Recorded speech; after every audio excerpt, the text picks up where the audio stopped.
about jurisdictions now, because I mean, the Russia-Ukraine war came upon us.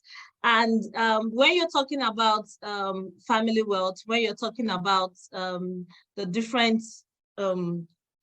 capitals of wealth and all that, you find out that in very large families, they are scattered around the globe. They are probably not in one jurisdiction. They're probably doing different things in different continents across the world.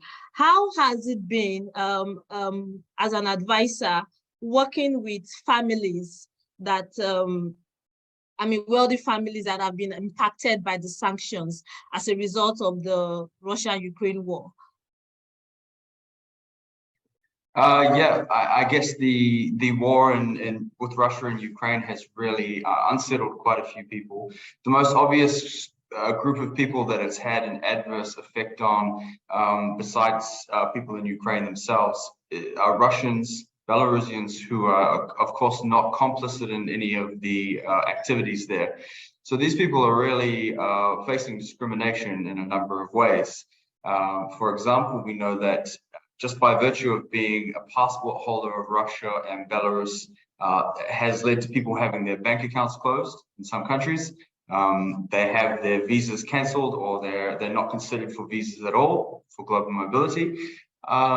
And most immediately for us, the residence and citizenship programs, at least half of them have actually suspended all applications from Russians and Belarusians. So, I mean, that's a really tough pill to swallow. You can see it by the amount of people who are that were leaving Russia over the land borders, going to places like Georgia, and they're essentially refugees.